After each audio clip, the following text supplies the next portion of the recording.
Madhya Pradesh cabinet की बैठक माननीय मुख्यमंत्री शिवराज सिंह जी चौहान की अध्यक्षता में आज वल्लभ भवन में संपन्न हुई, जिसमें अनेक महत्वपूर्ण निर्णय हुए।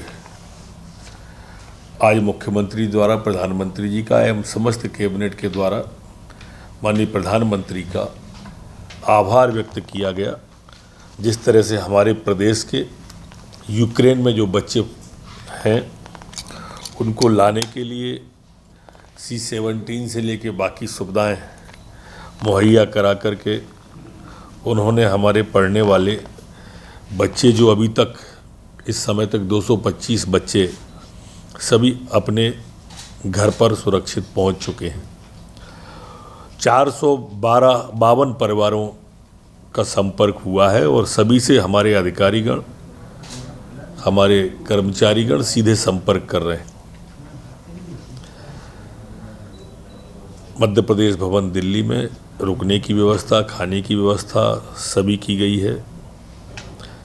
घर पहुंचाने तक की व्यवस्था सभी सरकार के द्वारा की जा रही है। 4 मंत्री हमारे पड़ोसी देशों में हैं, उसके लिए बहुत प्रधानमंत्री जी को पूरी मंत्रिपरिषद के द्वारा आभार व्यक्त किया है। आज मंत्रिपरिषद द्वारा उज्जैन में जो गिनीज बुक में वर्ल्ड रिकॉर्ड हमारा आया है, उसके लिए भी माननीय मुख्यमंत्री जी का आभार। जो दीपोत्सव शिवरात्रि के दिन उज्जैन में हुआ, मंत्रिपरिषद के द्वारा दिया गया। मंत्रिपरिषद की अन्य निर्णय में आज जन सहभागिता जो वनों के अंदर हमारी वन समितियों की होती है, प्रधानमंत्री जी के समक्ष जो हमारे जनजाति भाइयों के लिए घोषणाएं की गई थी, उसमें मेन घोषणा थी जो लाभांश की राशि थी। विभाग का प्रस्ताव तो 10% का था, लेकिन मुख्यमंत्री जी द्वारा इसे बढ़ाकर 20%, मतलब सारा का सारा भाग जिसका हक है उसे सौंपने में कैसी आनाकानी है, ये भाव लेके हमारे जनजाति भाइयों को पूरा का पूरा जो संचित निधि का पैसा था वो वन समितियों को देने का कहा है। वन समितियों का गठन भी अब ग्राम सभा करेगी। विभाग का हस्तक्षेप नहीं होगा, उनको बनाने और हटाने दोनों का अधिकार अब ग्राम सभाओं को ही दे दिया है, वही वन समितियों का गठन करेंगी। अभी तक ये आरोप लगता था कि अप्रत्यक्ष रूप से वन विभाग का है, उसमें अब जनजाति विभाग के पूरा का पूरा उन्हीं को अधिकार दे दिया है। मंत्रिपरिषद द्वारा अन्य निर्णयों के अंदर आज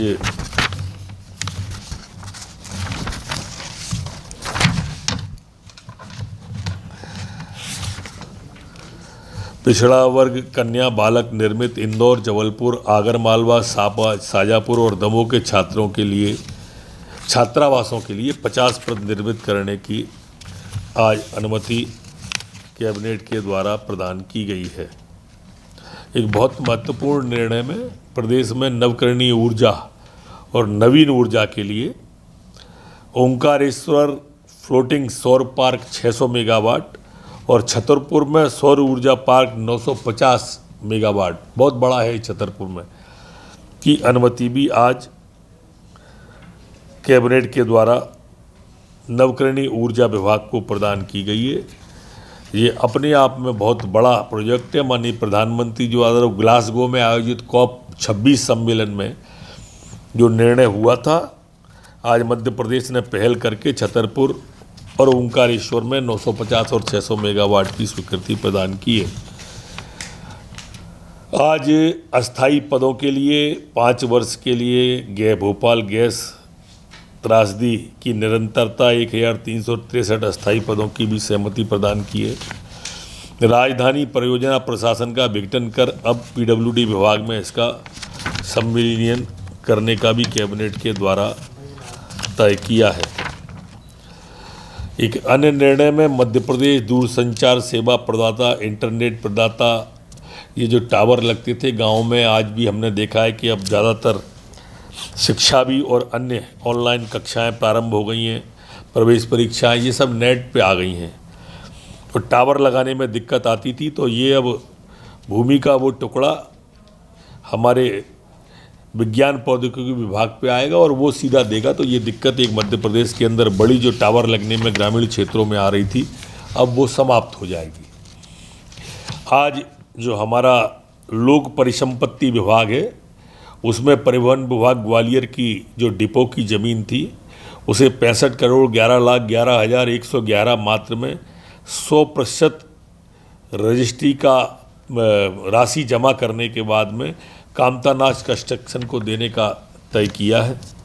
इसी तरह का एक और प्रकरण लोक परिसंपत्ति प्रबंधन विभाग के द्वारा तराना उज्जैन में, जो कि 17,76,30,000 में तराना डेवलपर्स को देने का तय किया है। इसी तरह के लोक परिसंपत्ति विभाग का ही है रतलाम में, इसमें भी 2,32,00,000 रुपए का 100% राशि जमा कराकर सदगुरु इंटरप्राइजेज को देने का कैबिनेट के द्वारा सहमति प्रदान की है।